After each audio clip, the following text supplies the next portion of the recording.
Hi everyone, welcome back to my channel. On this channel, you can discover the new things on the world. What the special thing today I would like to show you. Now we go. Three people were supposedly Bitcoin founder Satoshi Nakamoto. One of the most enduring mysteries of Bitcoin is that of its founder, Satoshi Nakamoto. Little known about him. He essentially disappeared after releasing the Bitcoin white paper. Nakamoto's importance to the Bitcoin ecosystem goes beyond being a founder. He is a philosophical godhead of sorts and is frequently invoked in discussion relating to the future development of Bitcoin. For example, each party in the Bitcoin Cash fork last year claimed to carry on Nakamoto's original vision. The Bitcoin founder also holds a large stash of his cryptocurrency worth 5.8 billion, according to a Time magazine article last year. Given that there will only be 21 million Bitcoin in the future, Nakamoto's holdings have the potential to significantly affect its price if and when they are traded. While there have been numerous efforts over the years, the search for Nakamoto had proved elusive. Several individuals have been uncovered, or names proposed, but none has been proven to be Nakamoto beyond doubt.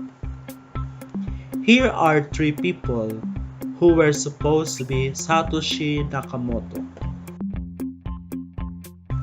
First, Dorian Nakamoto. This was perhaps the most high-profile revelation of Bitcoin's founder. Dorian Nakamoto was uncovered as Satoshi Nakamoto by Newsweek in a March 2014 article.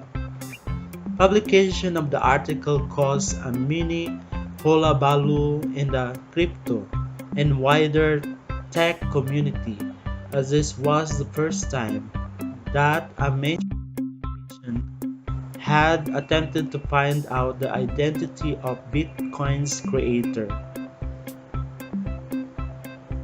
Newsweek claims several similarities between Satoshi and Nakamoto. For example, both were supposed to have libertarian learnings and a Japanese connection. Dorian, who graduated in physics from California Polytechnic and worked on classified defense project, is Japanese American. The article's author also claimed that Nakamoto told her that he was no longer involved with Bitcoin and that he had turned it over to other people. Nakamoto later denied the quote and claimed that he had misunderstood the question. He thought the Newsweek journalist was asking him about his previous work with Citibank. The magazine's biggest mistake was to publish a photograph of Nakamoto's home.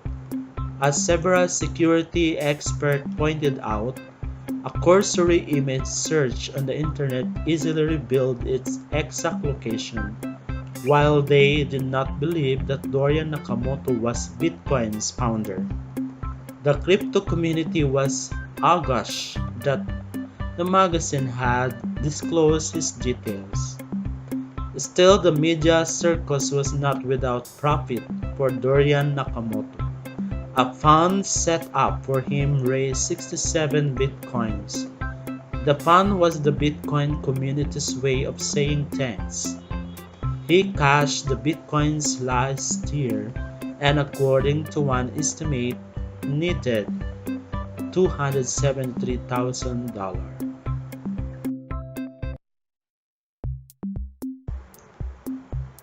Second, Craig Wright. For the most part, individuals suspected of being Satoshi Nakamoto have denied the claim or remained silent. That has not been the case with Craig Wright, an Australian scientist. Wright was introduced to the world at a Bitcoin investors conference in Las Vegas in 2015. When asked about his credentials, Wright claimed that he was a bit of everything and listed his degrees, including a master's in statistics and two doctorates. He also said that he had been involved with Bitcoin for a long time, but he kept his head down. Subsequently, Wired magazine wrote a story featuring Wright claiming strongest evidence yet of Satoshi Nakamoto's true identity.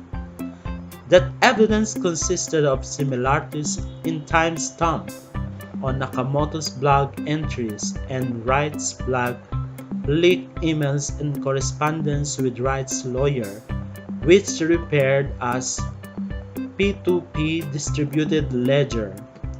Wright is also supposed to have provided direct proof of his involvement in one of the emails. I did my best to try and hide the fact that I've been running Bitcoin since 2009. By the end of this a tax dispute with the Australian government, I think half the world is going to bloody know, he wrote. On the face of it, the proof seems solid, but later articles doubted its veracity. For example, one of the most articles questioned the validity of timestamp on Wright's blog. Another doubted his credentials.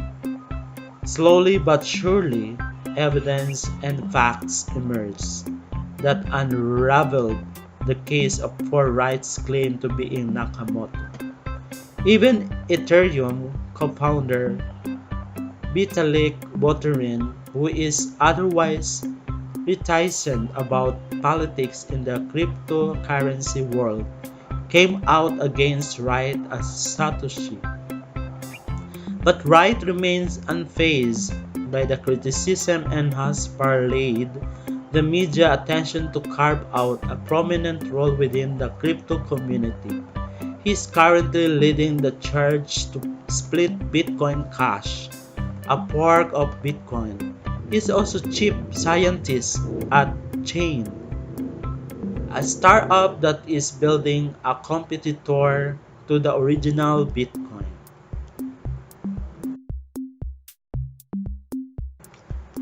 Third, Nick Shabu. Nick Shabu is a computer engineer and legal scholar. He invented smart contracts and BitGold, a precursor to Bitcoin. See also BitGold. In a post describing a BitGold, he wrote about a protocol whereby unforgeable costly bits could be created online with minimal dependence on trusted third parties. This is similar to the Bitcoin concept, where a series of bits created by a network of computers without a leader verify and validate transactions. Several blogs and a book author have suggested that Shabu's breadth of knowledge and technical chops make him a suitable candidate for being Satoshi Nakamoto. For example, British author compared Shabu's writing style with those for Nakamoto and found similarities. The time zone in which the posts were written also match as do references to economist Carl Menger's work. What for me is a humdinger. Shabu actually worked for Chams DigiCast in the 1990s. I even found his old DigiCash email address. Writes Frisbee.